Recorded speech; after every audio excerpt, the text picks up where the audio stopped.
VS Joy, Kinder Joy എന്നൊക്കെ പറഞ്ഞ് ഒരുപാട് പേർ കളിയാക്കുന്നുണ്ട്. ഒരു കിൻഡർ ജോയി ഒന്നുമല്ല, ഒറ്റയ്ക്ക് വഴിവെട്ടി വന്നവനാണ് രാഷ്ട്രീയത്തിൽ VS ജോയി. ഒരുപാട് പേരുണ്ട് അത്തരത്തിൽ ഒരാൾ തന്നെയാണ് VS ജോയി. നോക്കൂ, നിലമ്പൂർ എന്ന് കേൾക്കുമ്പോൾ നമ്മുടെ മനസ്സിൽ ഈ ആര്യാടൻ മുഹമ്മദും PV അൻവറും ഒക്കെ കിടക്കുന്നത് കൊണ്ട് തന്നെ നമ്മൾ വിചാരിക്കുന്ന ഒരു മുസ്ലിം ഭൂരിപക്ഷ മണ്ഡലമാണ്. അല്ല, നിലമ്പൂര് വനാതിർത്തി പങ്കിടുന്ന ഒരുപാട് ജനകീയ പ്രശ്നങ്ങളുള്ള ഒരു മണ്ഡലമാണ്.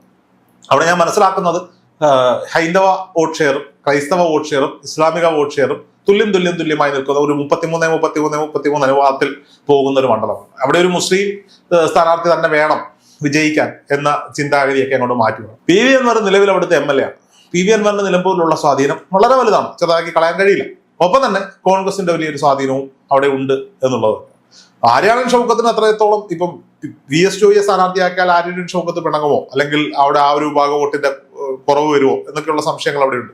പക്ഷെ PV അൻവറിന്റെ സപ്പോർട്ട് ഇപ്പുറത്ത് നിൽക്കുന്നിടത്തോളം കാലം PV അൻവറിനെ അനുകൂലിക്കുന്ന ഇടതുപക്ഷക്കാരും വലതുപക്ഷക്കാരും ഇവിടെ ഉണ്ടല്ലോ. BJPക്ക് അവിടെ പ്രത്യേകിച്ചൊന്നും ചെയ്യാനില്ല എന്നുള്ളതും നമുക്കറിയാം. അപ്പോൾ സ്വാഭാവികമായും VS ജോയിയുടെ പേര് നിലമ്പൂരിൽ പരിഗണിക്കപ്പെടേണ്ടത് തന്നെയാണ്.